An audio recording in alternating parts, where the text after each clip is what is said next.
It's an amazing day, and welcome to About the Facts podcast. I'm your host, Mike Shelton. And I'm Brittany Grant, and we are so excited to be at the Capitol today. We are here for the Black History Day at the Oklahoma State Capitol. We have my big bro, Representative Ronald Steward here today, and you represent House District 73. House District 73. North Tulsa, stand up. At North Tulsa, you come behind some greats. I did. I'm hoping that I'm the next in the great line. Yes, but you are the baby of the Black Caucus. Yeah, so far, yeah. You are the baby. You were just elected recently, and you just completed your first month in office, or you're in the process of it. Right. How has it been so far? It's it's been like drinking water from a fire hose. No pun intended. No pun intended, because I am a firefighter. Yeah, and actually I've done it before, and it's not easy. So it's a really good analogy. Rite of passage or something? It's just something that we do, especially in the summer. No, But it is, Country. country. Drink from the water hose, fire hose, I'm saying. But no, it's been fast paced, but it's been fun. I think we've got a lot of good things going in the right direction, and I'm just looking to build on top of those things as we move forward. So what does Black history really mean to you? What does Black history mean to me? I mean, that's such a loaded question, but ultimately Black history is why we're here today. It is because of what our ancestors done. It is because of the blood, sweat, and tears of the giants before us that we're even able to stand in the halls of this Capitol today and even push legislation or speak on legislation and invite individuals to the Capitol so that we can do the business of our communities. I mean, Black history is in the past, but definitely Black history is still now. Absolutely. Now, let me tell you, everybody knows that you were just been elected, so this is your first Black History program in this building. But why is it important to have this program specifically in this building, where the thought leaders and elected officials are? Yeah, exactly. Because of the thought leaders and elected officials are here. We're living in a day and time where our history is not slowly eroding, it is disappearing at a rapid rate. I don't want to use a lot of different puns, but it's being whitewashed. I mean, our history is being deleted, and it's being taken out of books, and it's being rewritten, and the narrative around our history is being lost, and it's losing at an alarming rate. So to be able to bring a program like this here, where the legislators are, where the decision makers are, a lot of the things that move our state forward happens here in this building first. So to be able to bring the communities into this building, under this roof, and have this type of program is monumental, because it puts a face with the issue. It puts a people with the discussion. You were elected in November. You've been in an active session for a month, but it doesn't stop today.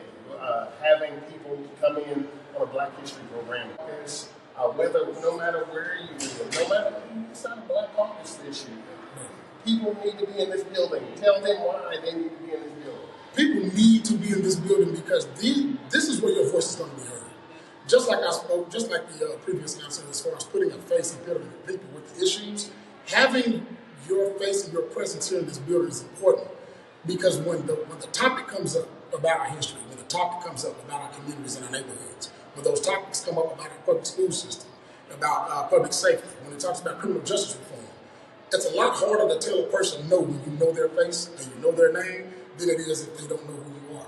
So by being in this building, by making your voice heard, by having your presence in this building, it puts a face with the issue. And so if you want your legislators to start considering your neighborhood, your family, your community, and your schools, being here and having your face in this building is paramount. So we know, we ran our races and campaigns at the same time, y'all. I can attest to this man working hard every day out in the streets, being a firefighter. Like we understand what it takes to get to this place. Can you talk about some of the people who helped pave the way and some of your mentors through this process?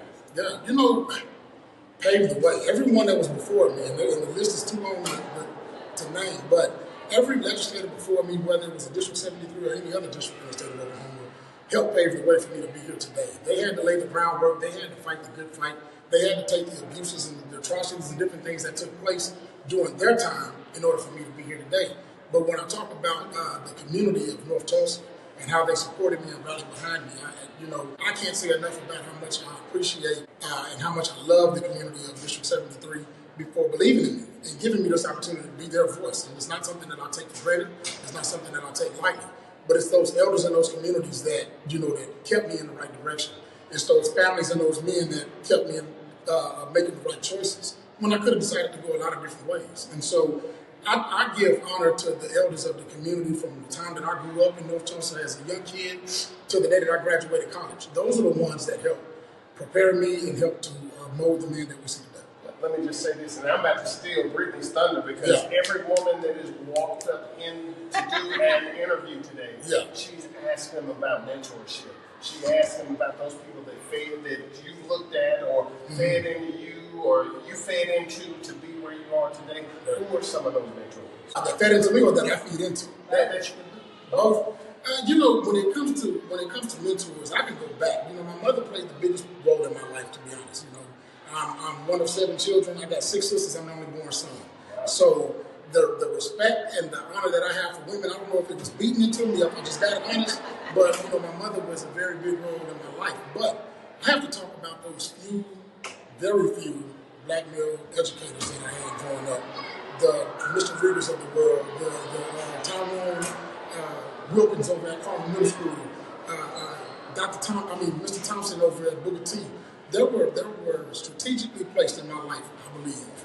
Mr. Thomas, I'm sorry, not Thompson, but Mr. Thomas over at Booker T. But there were men that were strategically placed in my life through coaching and through academics that I believe really helped move me because I did come out of a household full of women.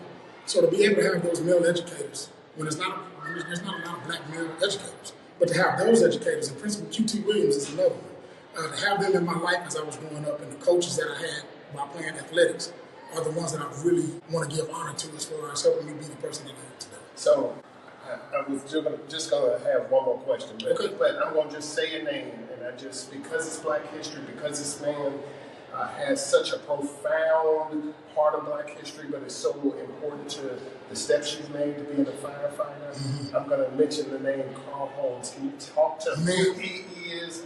Oklahoma. Carl Holmes. Give him a background on who Carl Holmes is and what he has meant to you as a firefighter and what he's meant across this country. And you know what? We lived on the same street, right? He's just an everyday person. Want to make a change. I thank you so much for asking me about Carl Holmes. So we don't have enough time to talk about everything that goes with Carl Holmes, but I will bring out one particular point. Carl Holmes was instrumental and the trailblazer in creating a Executive Development Institute.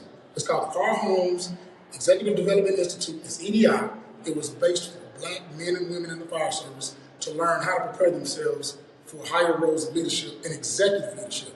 Not just your everyday, like we're going to make you the manager of this, that, and the other, but we're talking about executive level leadership.